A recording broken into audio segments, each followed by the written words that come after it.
welcome to Widow Too Soon. This is your host, Michelle Bader Eversole.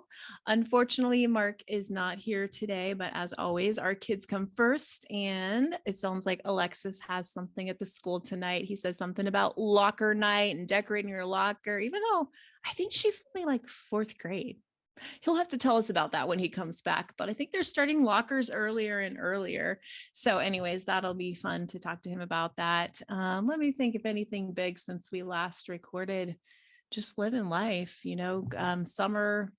My oldest is going to go back to college in a couple of weeks. So we've been busy doing stuff for him, trying to get him all ready. Starts in a couple of weeks his sophomore year at Washington State University. We got back from Boise. I talked about Boise last week and just been kind of like getting back into life and been busy with a lot of grief recovery clients, which I absolutely love. Anyways, I'm going to get right into the episode. Mark and I will talk more next time we record about what's been going on because I'm really excited because I have a special guest for you today. Her name is Michelle Croyle. And I'm going to tell you a little bit about her and then we'll get to know her. So she is a licensed professional counselor. She provides informational content with the integration of the Christian faith and mental health topics, coaching and practical and beautiful resources to enhance your spiritual and mental, emotional, physical, and relational health. So this is a really fun story about how I met Michelle. So last week, I was running. I listened to this podcast, business school podcast, something like that with Adam Schwab, something like that. I'll get the exact link. It's a really great podcast. Anyways, listening to it on my run. And I hear this woman talk about her podcast. And I was like, I need to get her on our podcast because this sounds amazing. And I memorized her email while I was running, like, where you think about letters that go with other letters. I was doing that and I got home and I emailed her immediately. And she said, yes, she'd love to be on our podcast. So Michelle, how are you doing today? Hi, Michelle. I'm doing well. Yeah. So can you tell us the name of your podcast? I didn't want to say it wrong. No, it's okay. It's Mental Health for Christian Women. Yeah. So that was the title that drew my attention when I was like, ooh, I want to talk to her. So tell us first, before we really get started, a little bit about just like who's Michelle Croyle, like a little bit about who you are and maybe about how you got started with counseling and with podcasting. And let's just start talking. Sure. So I had a degree in communications and journalism, and basically it was because I went in for behavioral health and thought I might do counseling. I wanted to help people. Even in high school, I knew that's what I wanted to do, but I found that it was just not something I was ready for as a college student. So I moved into my minor being my major, and that's what I graduated with. And then years later, we had 3 kids. Let's see, probably 8 down to 2. And I said to my husband, I think I'm supposed to go back to school for my counseling degree. Oh, wow. And he's, he was supportive, and I went to Liberty and got my master's in professional counseling. And then because I homeschooled my kids, and like you said, kids come first, right? I Yes. family first. I I couldn't get licensed. You have to count the hours. You have to have 3,000 hours Right. within like a 5-year max. And I wasn't about to go full time while the kids were young and needing me. So I didn't work in my field until. So I got the degree in January of 2011. So I officially graduated in December of 2010.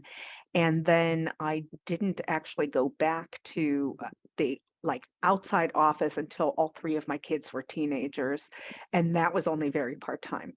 So I did a little bit of here, a little bit there. Right.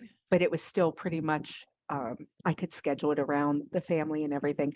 And then finally, they all were teenagers, and I could start counting these hours. And then once I was about 6 months away from licensure, there was something that happened, no fault of anybody, but just something that happened at the group practice I was working part-time at.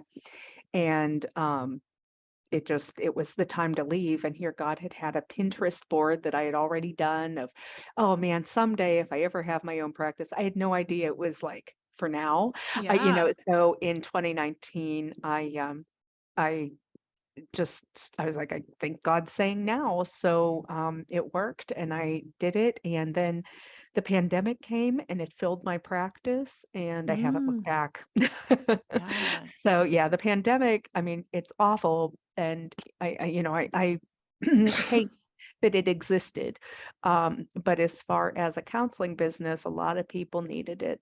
So it turned out the Christian counseling focus was perfectly positioned for where people needed it. Right. And then tell me about how you got started with podcasting. Oh, so it was during 2020, the spring, like maybe a month after, and things had slowed down a bit, and my practice wasn't full yet. And I was in a practice building group, and the man who led it basically was teaching a podcast course. And I was like, I'm in. And was nervous and unsure, and now it's like second nature, and I just love it. Right. Yeah. Right. And So, so what do you specialize in your field? so I specialize in helping Christian women recover from trauma and anxiety. Mm, And so trauma is defined by me as wound. That's where the word comes okay. from. So in the general population, you might think war trauma, the devastating one-time big events, and that is definitely a trauma, but also it's sometimes the everyday things that we deal with Mm-hmm. that are too overwhelming, that we don't have enough resources for or enough support, that we don't know how to process, don't have the tools for. So trauma is varied, but if you have a wound, and you can't get past it, and I don't mean past Mm-hmm. like pretending it never happened, but like really where you get uh, kind of a timestamp on it that says, okay, this is now past and now I'm moving on. If that Mm-hmm. doesn't happen, there's a good chance that you're still struggling with unresolved trauma. So I would guess a lot of our listeners are or have been in that place. I mean, I'm sure you would consider it a huge trauma, your Absolutely. spouse passing Yeah, away. And absolutely. something, I wonder if you know anything about this. So, something I experienced, I had never experienced after my husband died. I started actually having physical things. So he died of cancer, but he actually died of a blood clot. That's his cause of death. And so, literally 3 days later, I thought I was having a blood clot. I was lightheaded, and I started having this anxiety that I'd never had. And I read a book that said if you, especially if you witnessed a death, it can change and it can give you more anxiety. Have you heard of that much about that? Not specifically related to a death, but knowing how the body works with trauma and such, people literally can die of a broken heart, Yeah. because there is just the changes that happen in your nervous system when you're overcome with Mm, things such as grief. It can definitely have these physical effects. So I'm not at all surprised that they've correlated those together. right. Yeah. So you do work with EMDR. Can you Yes. explain? And I heard it on your podcast the other day, but I don't remember what it means. Can you tell us what that means? And then what do you do? And what kind of people would this be good for? Okay. So EMDR stands for eye movement reprocessing. Now I did it bad. Eye movement desensitization and reprocessing. I think that's the Okay. first time I've ever screwed it EMD. up. Yeah. That's EMDR. Yeah. yeah. Um, I was thinking too much about how I was going to explain it to pay attention to what words were coming Hmm. out of my mouth. So basically, the eye movement part, it doesn't have to be eye movements. It can Okay. be any type of what we call bilateral stimulation.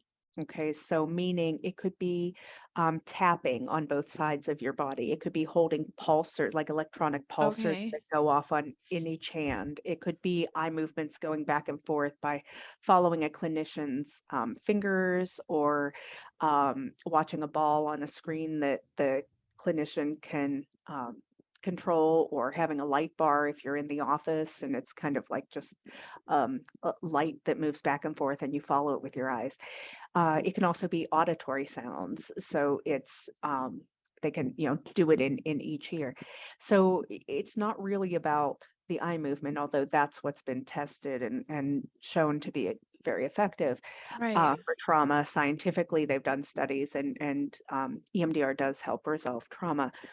The thing with the bilateral stimulation that there's probably more to this because we're still learning more and more. The whole trauma field and what it does to your nervous system and how to heal and process it is only about 40 years old, something like that, Okay. 45 years old, like in the 80s is when EMDR started to be discovered and developed. And so it's relatively new in the big scheme of things.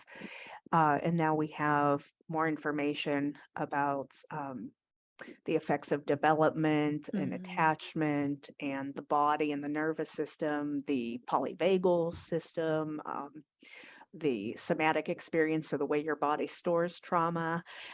So we have a lot more information now than they used to, and it's just exploding right now as to like we can do something about this stuff that maybe Mm. couldn't have really been understood to be dealt with at this level Mhm. before. And so the bilateral stimulation, the two main points that I think are the key.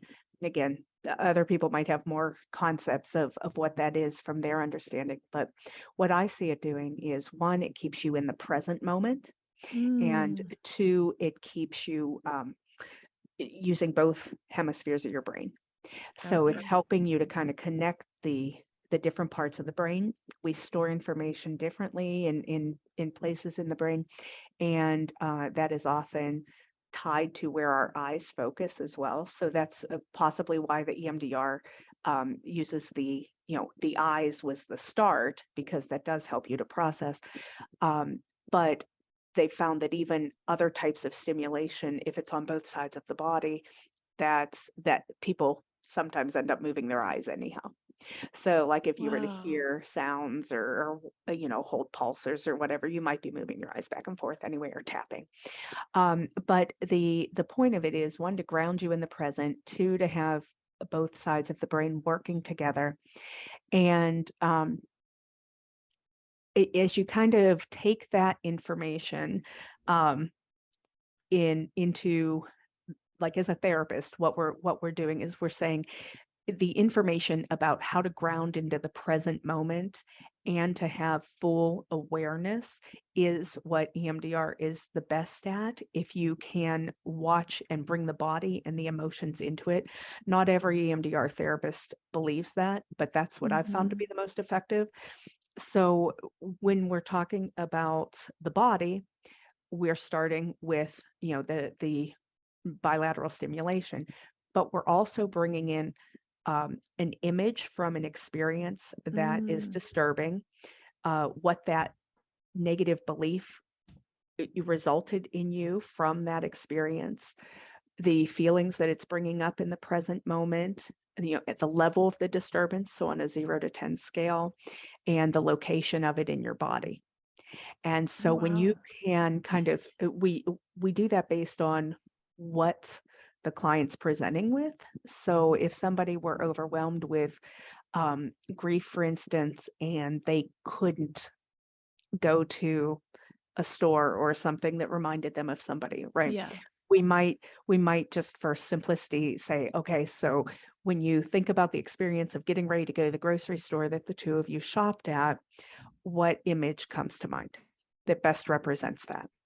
And then the negative belief, and it'll be different based on how the person Right. coded the story, for themselves. Some people might be, oh, I'm comforted when I go to the grocery store, but if it's a trauma wound for this Yeah. person, it might be, I'm only going to ever buy for one person, and then that might be something that, I am always going to be alone, right? So like we Yeah. kind of narrow it down as to, and then as we process, the information is not always I feel alone, and as they go Right. through it, the negative belief, the way the brain can also bring in other information. Wait, I've been through hard things before, for example. This is hard and it hurts, but I can find ways to get through it again. Letting your body feel what it feels. So EMDR the therapist takes you through sets of like 40 seconds each, something like that, um, where they say, take a deep breath and release. And what are you noticing now? And the client's job is to not have to do anything but observe. They say it's like Mm, riding in a train and you observe the scenery going by. So all you're doing is letting your whole system integrate so that it can process what needs to be healed. Because when we're in trauma, we're typically in fight or flight, right. and that part of the nervous system doesn't allow our logic to come on. So if you've ever felt like Mm-hmm. numb, like you've numbed out or in a panic or whatever, it's putting pause literally on the part of the brain that allows logic. And Okay. so that is hard to bring into that. And when that happens, you also don't get what I said about a timestamp as saying this is over now, and it feels like it's still Mm, happening. You may still yeah. be having effects in the present moment, but like for instance, someone passing away, they only pass away once.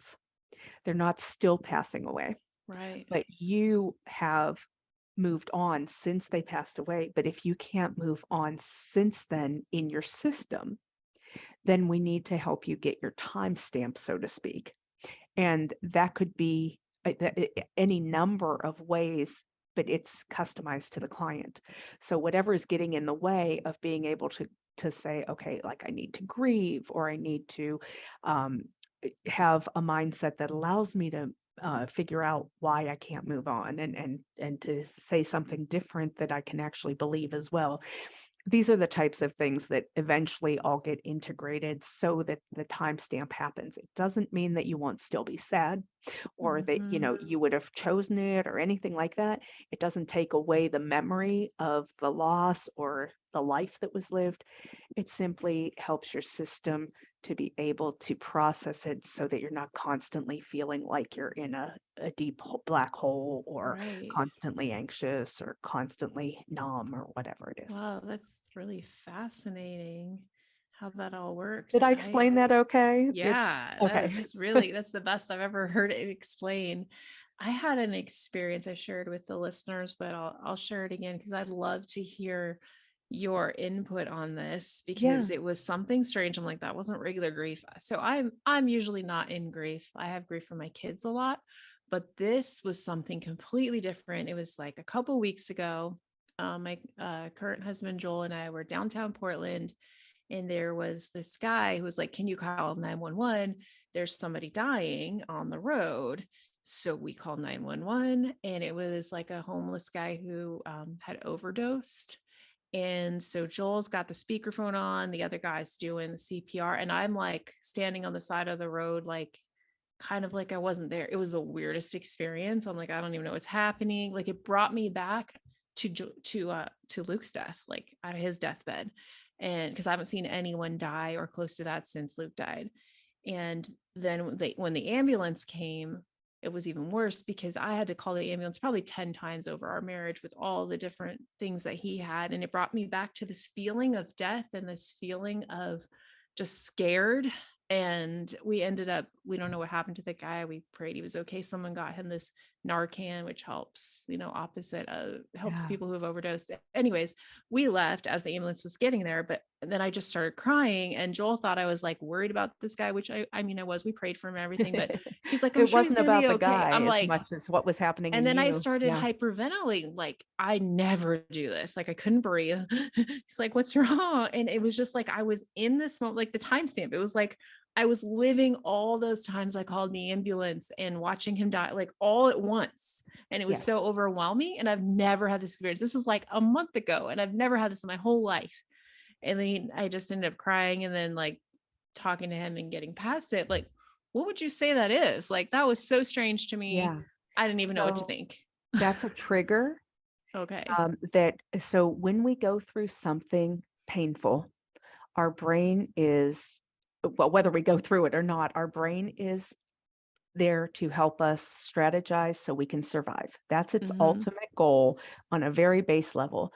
And so anytime it feels that it's in danger of being able to survive and it has a trauma or something overwhelming to its system that it doesn't know how to process or deal with, usually when we're in fight or flight or freeze, where that nervous system is like, my survival feels threatened or is threatened, then what happens there is the brain basically puts like a marker on Mm, everything that were the ways that those things were encoded. And they're not always encoded into your brain as if, as they actually happened. They can be coded separately, because you might have certain like sounds that your awareness goes to, and then maybe you remember you saw something, or maybe it's a feeling inside of you, but it fragments. And mm, things like EMDR or other forms of trauma therapy, the goal is to help to integrate the experience from the different fragments, as well as then help you to be able to kind of get that into everyday life so that you can then integrate back into life by healing this. So mm-hmm. what you're experiencing is those markers that your brain made, like red flags on the things like ambulance, calling danger, what's going to Mm, happen, all of that, your system remembered. And so it experienced it in the present as if you wow. were back in the past. And then the way that you kind of zoned out there was dissociation. Mm, And that's the protective mechanism. It's not bad. It's a protective mechanism. Sometimes people are like, oh, I numbed out, or, things got black or whatever. It can be scary if you don't know what's happening. But it's your body's, that like your body has a built-in kind of shutdown, yeah. where if it is too much, and it can black out, you get numb, it can just freeze, um, because there's no other strategy that seems appropriate. Wow. Well, thanks for explaining that. Yeah. I had no idea, because that's never happened to me. But I haven't been around another death situation. And Mhm. I felt like pieces of that, like seeing ambulances and stuff like that, but not as extreme as a few feet away from someone who was potentially dying. Yeah, And so that's the main part that brought it back. Was like, right. whoa, I'm like, I can't be around this. Like, So if we were to do EMDR around it, we would assess, like, whoever you would go to for EMDR, they would likely mm-hmm, assess for how the experience of the ambulance stuff in the past is still affecting you in the present. mm-hmm, And if it's not, but you notice that, oh, wait, this present experience also had ties to the past, then maybe that whole experience, but they can help you kind of decide on mm, where to begin with the processing so that your system can notice what's happening and get the timestamp that, like, mm, you might feel the heart race in those sets, those 40-second increments or whatever. You will notice different things in those sets. And then after the 40 seconds, the therapist will say something like, take a deep breath, clear it out, rest, something like that, and say, what are you noticing now? So again, the observance. And the fact that you have to put your words to it is using a different part of the brain. So mm-hmm, here's something that I like to say to people is like Star Wars. Like, if you went to see a replay of Star Wars in the movie theater, you would hear the music, you would feel the rumbling of things, the anticipation, you'd see it on the big screen, you'd feel like you were experiencing this story. But if you were to just read the script of Star Wars, mm. it's just words on a page. Right. And that's the difference between our logic and our felt experience. And Mm-hmm, when we can find a way to make logical sense of our felt experience, make the meaning, it helps us mm. to be able to heal. Oh, it's so good. Wow, thank you. I feel like I got a little mini therapy session right there, You're that welcome. because I haven't really been able to figure out what that was. So that's really, Yeah. really interesting. So how do you integrate, you have mental health for Christian women. So tell me about integrating Christianity into your practice and how you do that and what that looks like. Well, so my practice is called Abundant Freedom Counseling. That's Okay. good. And yeah, well, that is God named it, Mm, because I was like, what should I name the practice? And eventually, after I tried like Sunshine and things like that, it was like Abundant Freedom Counseling. And I'm like, yeah, no, love I it. don't like that. I don't like that. It's too long. Like it's just too long for a name. Mm-hmm. And I kind of like wrestled with God on it, like, no, and then finally I'm like, okay, fine, Abundant Freedom Counseling. But so many times it has like been he knew best, because Yeah.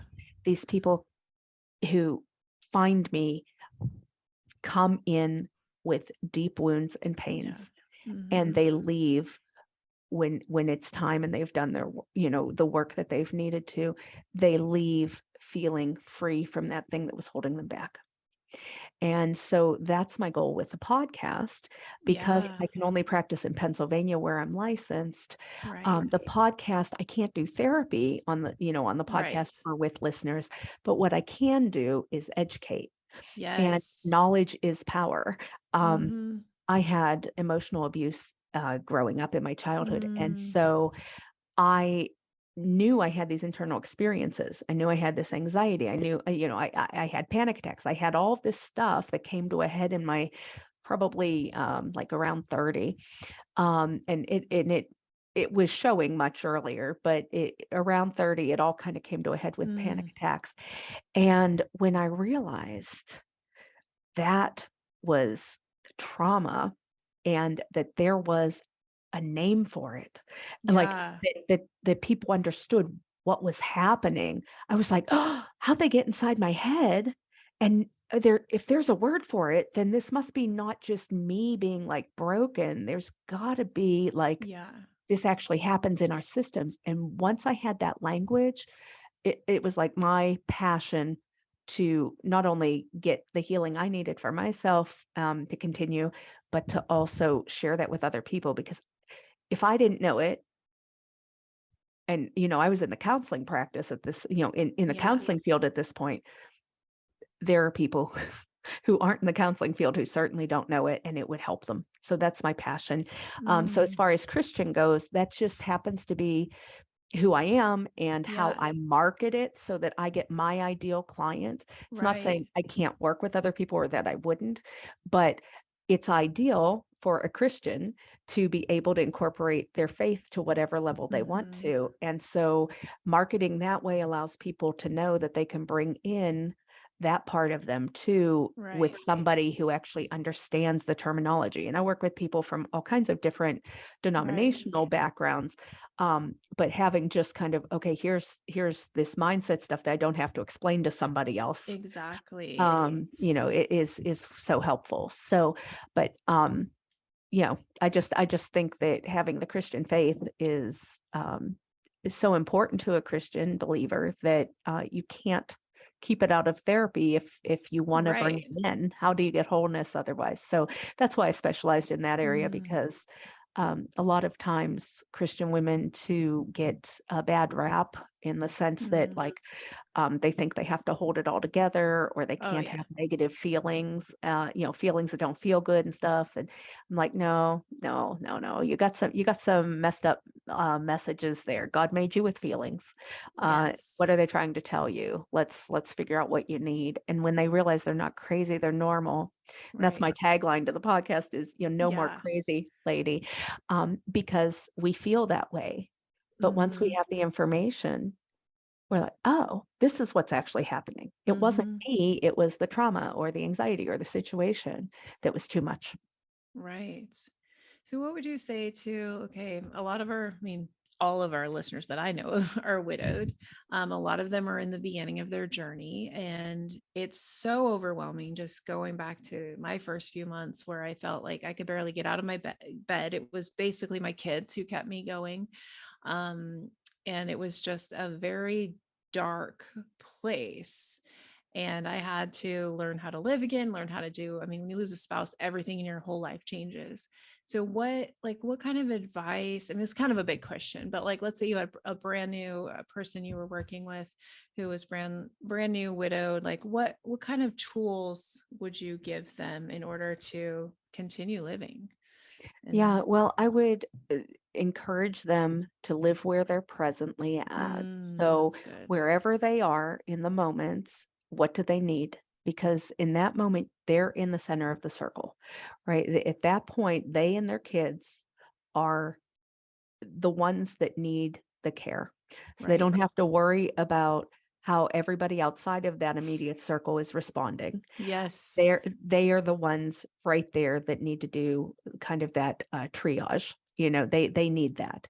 And so if that means sleeping more often, if that means going to therapy, if that means, um, exercising or just crying for hours, if that means having people over to laugh, I mean, it's up to the person Right. and it may change. I just did, as you had mentioned, you had listened to my college Mm-hmm. roommate lost her husband at 53, within 3 months, and he was diagnosed with cancer, and then he was gone Mm, by July last year.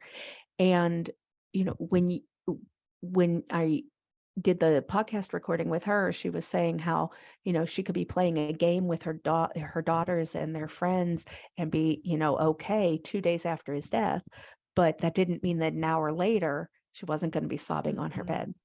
And I think just knowing that it's all okay. Yeah, It's all that's okay, huge. and that you don't have to make or be something that you aren't. Like, Mm-hmm. feel what you feel. Don't feel it if you need to dissociate and not feel, that's okay too. If you numb out, that's normal too. Mm-hmm. It's all your system trying to figure out what's happened and regulate itself. And so just take care of you. I would just start with Mm. self-care basics. If you need a nap, if you need, remember to eat, if you need somebody to remind you to eat, if you Oh need, yeah. yeah. Mhm. I Yeah. had that in the beginning. My Yeah. mom had to make me eat. I mean, she helped me remember to feed the kids and feed Uh-huh. myself. And it's just such a whirlwind that you can't even explain to someone like what you feel like in those moments. You're Yes. so lost. Like literally feels like your whole life is turned upside down. Even though for me, I knew it was coming, Yeah. it was not like it was so strange. Yeah. Like, Yeah. Well, there's no words for it yeah. like to accurately, pinpoint everything that you experienced. And that's because you've never experienced it that way before. Mhm.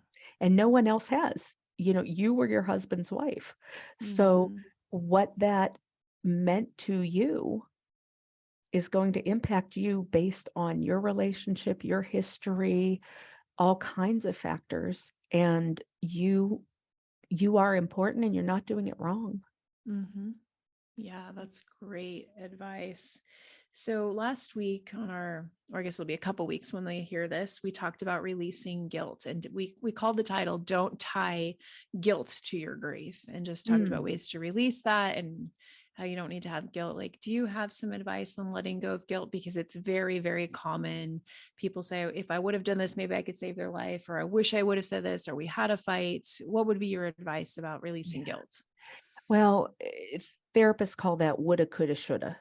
Oh, And woulda, coulda, shoulda is not based in reality because think about it, you weren't planning for this person to die. Even if you knew it was coming, right. your hope was that they would live, Yeah, for right? sure. But you were planning for this person to live. So let's say you had an argument before someone had a catastrophic death, for instance.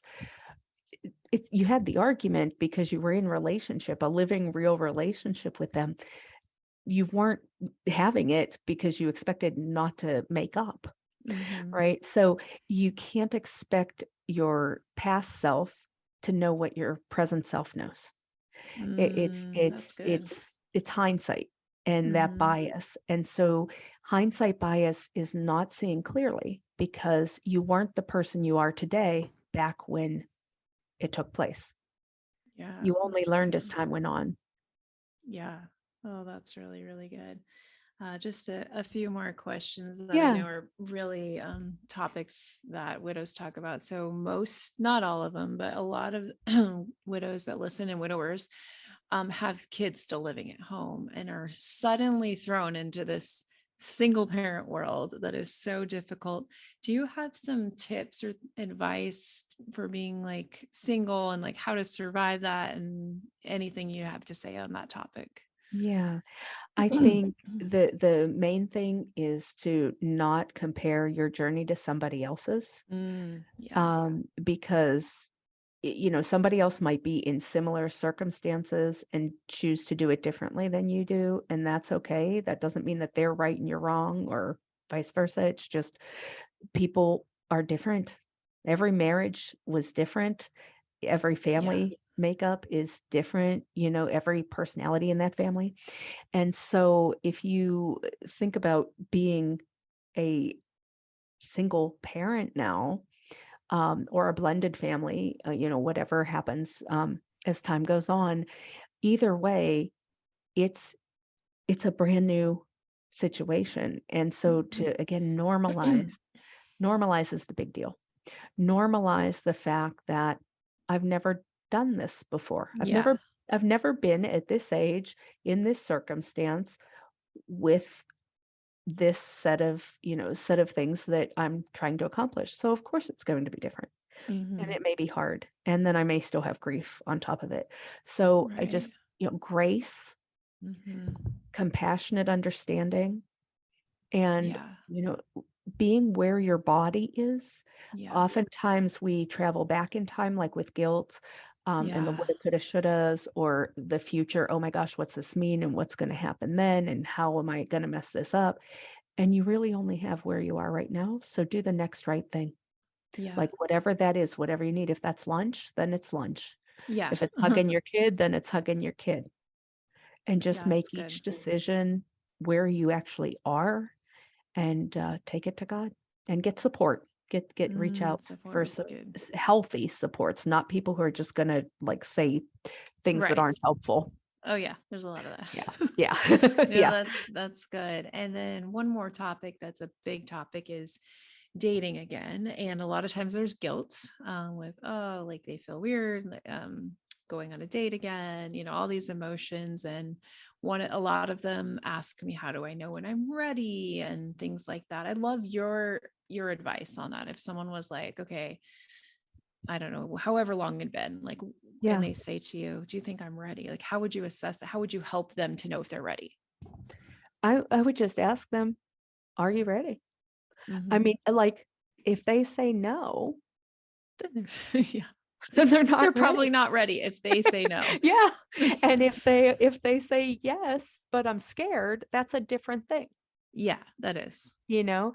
So if they will know if they're ready Hmm. or not, Yeah, but ready doesn't mean that you won't feel feelings of being exactly. afraid, or, this is new, or gosh, I hope this turns out right. Like, so asking specifically, are you ready or not? And if you are ready, that doesn't mean that you don't have a whole bunch of conflicting feelings. Right. Yes, that's good. Yeah, And there's if you're not, then you don't have to. yeah. And that's what I tell them, like, you will know, same basic thing. I can't tell Yeah. you if you're ready. You will know. But yes, it'll still be difficult. Like the first time, like I was on a day, I felt so weird. I felt like I was cheating. I was married 17 Uh-huh. years. So it felt really weird.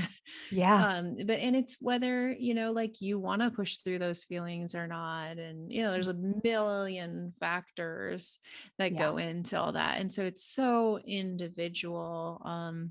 I always tell people that. And then the big misconception that we get a lot as widows is like the length of your grief is how much you loved your late spouse. And like if you That only, is a total lie. yeah, 100%. And like, Mhm. I had to go through a lot of backlash, not people I knew, but I have a big TikTok presence. And there were so many people, you must not have loved your husband if you're dating again. Cause I started dating Joel at like 18 months after Luke died. And people are like, no, you must not have loved him. I'm like that. And so I did a lot of That's videos on like, that is not true. I actually well, currently love both of them. Like, well, even having to say anything to them isn't their place. Yeah. right? So, I mean, even the fact that you have to say that's actually not true is like, who are they to tell you what's for your Exactly. life? Right. So if Yeah. anybody is feeling that judgment from somebody or somebody trying to put their thoughts on them, did they just lose your husband 18 months ago? Yeah. Then they don't have a right to speak to it. Yeah. Are they Exactly. you? And if they're not you, then that advice is irrelevant Mm-hmm. because Yeah. it's not where you are. I would just honor whether you date or don't date, marry again, don't, whatever it is, honor yourself and what God is leading you to. Mm-hmm. It doesn't have to be something that looks like anybody else's journey because you're a unique person with your own story. Exactly. Yeah. That's great And if you advice. can find happiness again, doesn't mean that you love your husband that passed any less. It's just if God said it's okay to remarry, then guess what? You're fine. Mm-hmm. And he did. Exactly. Yeah, that's good advice. Well, I would love for people to listen to your podcast, especially, and maybe I'll put a link to this exact episode, the one that you did with Lisa, is that her name? Yes. Who's also Yes. a widow. I would love for people to listen to that if they want to reach out to you. Can you tell us all the places you can find you? And I will also put these in the description, but I'd love for them to hear where they can find you Sure. and reach out to you. Absolutely. So everything is mental health for Christian women. So if you want to email me, it's Michelle with 2 L's at mentalhealthforchristianwomen.com.